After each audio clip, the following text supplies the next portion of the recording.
Hi ನಮಸ್ತೆ, ಆಹಾರ ಬುತ್ತಿಗೆ ಸ್ವಾಗತ.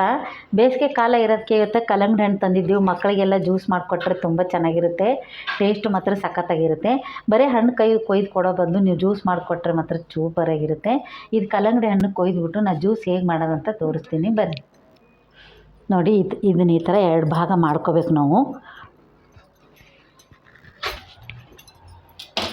ನೋಡಿ, 2 ಭಾಗ ಮಾಡ್ಕೊಂಬಿಟ್ಟು ಅರ್ಧ ನಾವು ಎತ್ತಿಟ್ಬಿಟ್ಟು ಅರ್ಧ ಜ್ಯೂಸ್ ಮಾಡಿ ಮಕ್ಕಳಿಗೆ ಕೊಡಬೇಕು. ಜಾಸ್ತಿ ಜನ ಇದ್ದರೆ ಫುಲ್ಲೂ ನಾವು ಮಾಡ್ಕೋಬೋದು. ನೋಡಿ, ಇದೇ ಥರ ನಾನು ಫುಲ್ಲು ಕಟ್ ಮಾಡ್ಕೊಂಬಂದು ನಿಮಗೆ ತೋರಿಸ್ತೇನೆ. ನೋಡಿ, ಈ ಥರ ನಾನು ಅರ್ಧ ಕಲ್ಲಂಗಡಿ ಹಣ್ಣು ತೊಗೊಂಡು ಕಟ್ ಮಾಡಿದ್ದೀನಿ. ಈ ಸಿಪ್ಪೆ ಮಾತ್ರ ಬಿಸಾಕೋಕ್ಕೆ ಹೋಗಬೇಡಿ. ಇದು ಟೂಟಿ ಪೂಟಿ ಅಂತಿರಲ್ಲ, ಅದನ್ನು ಮಾಡಿ ನೆಕ್ಸ್ಟ್ ನಾನು ನಿಮಗೆ ತೋರಿಸ್ತೀನಿ. ಇದು ತುಂಬ ಚೆನ್ನಾಗಿರುತ್ತೆ. ನೀವು ಅಂಗಡಿಯಿಂದ ತರೋ ಬದಲು ಈ ಕಲ್ಲಂಗಡಿ ಹಣ್ಣು ಸಿಪ್ಪೆಯಲ್ಲೇ ನಾವು ಮಾಡ್ಕೋಬೋದು. ಇದನ್ನು ನಿಮ್ಗೆ ನೆಕ್ಸ್ಟ್ ವಿಡಿಯೋದಲ್ಲಿ ತೋರಿಸ್ತೀನಿ. ಇವಾಗ ಇದನ್ನು ಒಂದು ಜಾರ್ ತೊಗೋಬೇಕು. ಜಾರ್ ತೊಗೊಂಡ್ಬಿಟ್ಟು ಇದರಲ್ಲಿ ನಾವು ಹಾಕ್ಕೊಳ್ಳೋಣ. ನೋಡಿ, ಈ ಥರ ಜಾರ್ ತೊಗೊಂಡ್ಬಿಟ್ಟು ನಾವೆಲ್ಲನೂ ಇದಕ್ಕೆ ಹಾಕ್ಕೊಂಬಿಟ್ಟು ನೀವು ಬೀಜ ಜಾಸ್ತಿ ಇದ್ರೆ ಮಾತ್ರ ತೆಗಿಬೇಕು. ಬೀಜ ಇದ್ದರೂ ಏನೂ ಪರವಾಗಿಲ್ಲ. ಇದಕ್ಕೆ ಏನೇನು ಹಾಕೋದಂತ ನೋಡ್ಕೊಳ್ಳೋಣ ಬನ್ನಿ. ನೋಡಿ, ನಾನು 1 ಸ್ಪೂನ್ ಆಗೋಷ್ಟು, ಅರ್ಧ ಸ್ಪೂನ್ ಆಗೋಷ್ಟು ನಾನು ಉಪ್ಪು ಹಾಕಿದ್ದೀನಿ.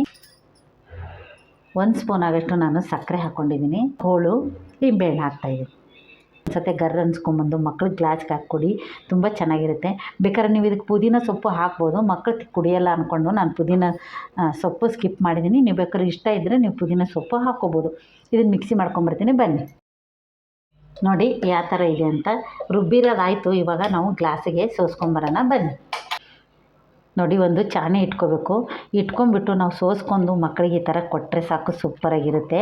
ಸ್ವಲ್ಪ ನೀರು ಹಾಕ್ಕೊಂಡು ನೀವು ರುಬ್ಬೋದು. ಇವಾಗ ನಾನು ಒಂದು ಅರ್ಧ ಗ್ಲಾಸ್ ಮತ್ತೆ ಇದಕ್ಕೆ ನೀರು ಹಾಕ್ಕೊಂಬಿಟ್ಟು ರುಬ್ಬಿ ನಿಮಗೆ ತೋರಿಸ್ತೀನಿ.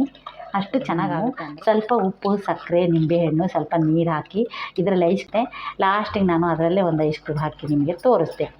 ನೋಡಿ, ಹಿಂಗೆ ನಾವು ಸೋಸ್ಕೊಂಬಿಟ್ಟು ಇನ್ನೊಂದು ಸತಿ ನಾನು ರುಬ್ಕೊಂಬರ್ತೀನಿ ಬನ್ನಿ. ನೋಡಿ, ಇದು ಒಂದು ಲೋಟಕ್ಕಾಯಿತು. ಅರ್ಧ ಕಲ್ಲಂಗಡಿಯಲ್ಲಿ ಸ್ವಲ್ಪ ನೀರು ಜಾಸ್ತಿ ಹಾಕಿದರೆ ನೀವು 2-3 ಗ್ಲಾಸ್ ಬರುತ್ತೆ. ನಾನು 2 ಗ್ಲಾಸ್ ಹಾಕಂತ ಮಾಡ್ಕೊಂಡಿದ್ದೀನಿ. ಇದನ್ನು ಇನ್ನೊಂದು ಸತಿ ರುಬ್ಕೊಂಡು ನಾವು ಹಾಕ್ಕೋಬೋದು. ಇವಾಗ ರೆಡಿ ಆಯಿತು. ನೋಡಿ, 2 ನಾನು ಸೋಸಾಯಿತು.